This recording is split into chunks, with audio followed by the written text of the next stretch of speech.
Bismillahirrahmanirrahim. Assalamualaikum warahmatullahi wabarakatuh. Pertama-tama marilah kita panjatkan puji syukur atas kehadirat Allah Subhanahu wa taala atas segala limpahan nikmat dan karunia-Nya hingga saya dapat menyelesaikan tugas dan dosen pemampu mata kuliah wawasan sosial budaya dengan sehat dan walafiat.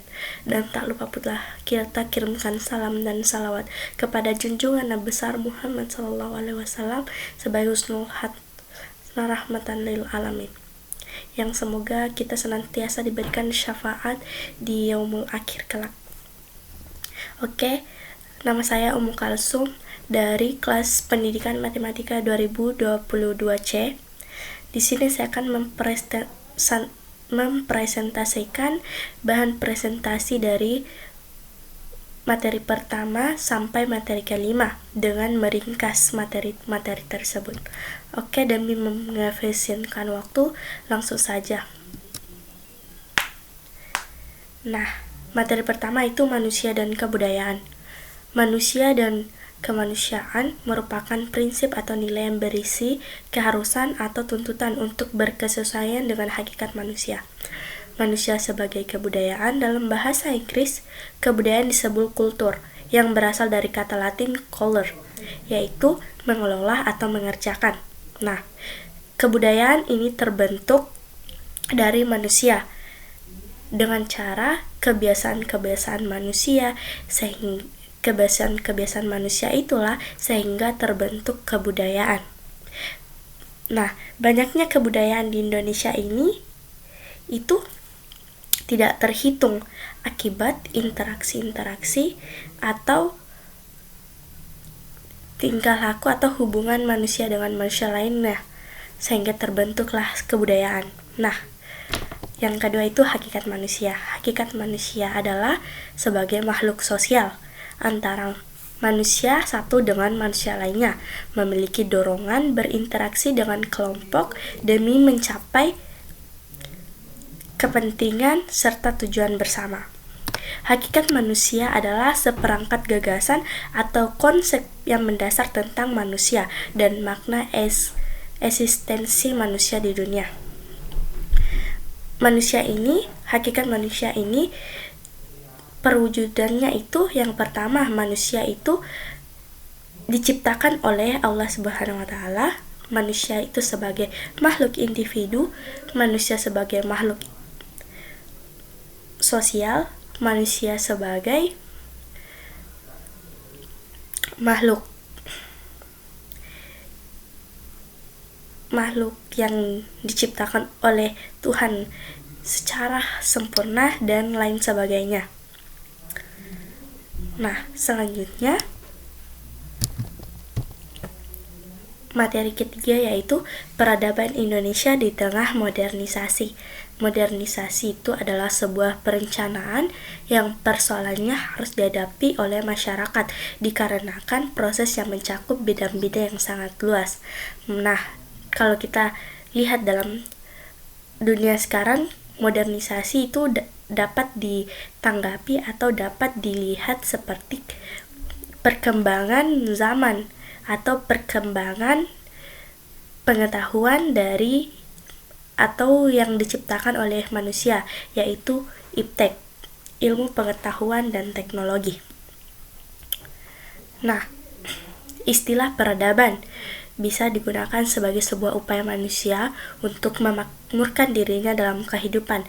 Peradaban ini adalah adab manusia terhadap sesamanya, terhadap diri sendiri, bahkan terhadap lingkungannya. Adab ini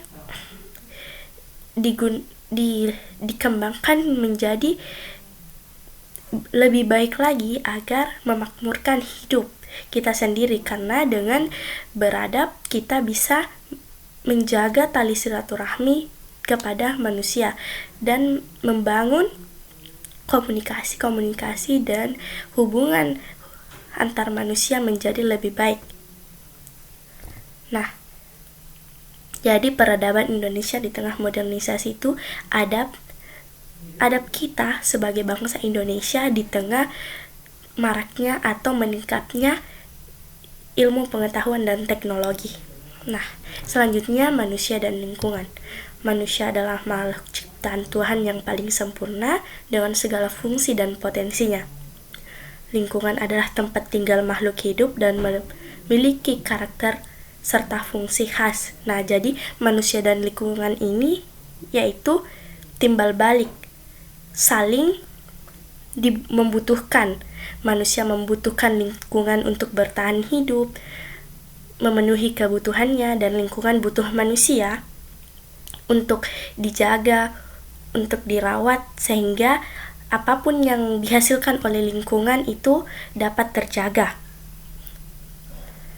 Nah, selanjutnya materi terakhir ialah manusia sebagai makhluk hidup. Kata individu berasal dari kata Latin individuum, artinya tidak terbagi. Manusia tidak hanya dalam arti makhluk keseluruhan, jiwa raga, tetapi juga merupakan pribadi individu yang khas menurut corak kepribadiannya, termasuk kecakapan serta kelemahan. Ada 3 pandangan dari para ahli. Yang pertama yaitu pandangan nativistik. Pandangan tersebut ini ditemukan oleh ahli dalam perkembangan manusia sebagai makhluk individu. Pandangan nativistik yaitu pandangan yang dimana pandangan ini dibentuk oleh individu itu sendiri sejak ia lahir, atau yang dibawa dari lahir, seperti contoh keturunan atau penurunan sifat dari kedua orang tuanya. Nah, pandangan empiristik ini yaitu pandangan atau faktor yang mempengaruhinya itu adalah faktor lingkungan yang terbawa oleh lingkungan sekitarnya.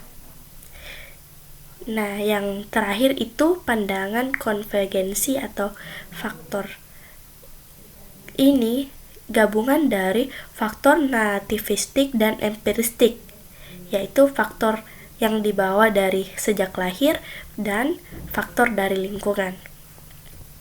Oke, itu saja materi yang bisa saya sampaikan. Lebih dan kurangnya mohon dimaafkan karena saya manusia yang tidak luput dari kata salah. Jadi mohon maaf jika ada kekurangan, itu datangnya dari saya, dan jika ada kelebihan itu datangnya dari Tuhan. Dan terima kasih untuk ibu dosen yang mengajar kami. Semoga ilmu yang ibu berikan bermanfaat bagi kami dunia hingga akhirat. Oke, cukup sekian dari saya. Wabillahi taufiq wal hidayah. Wassalamualaikum warahmatullahi wabarakatuh.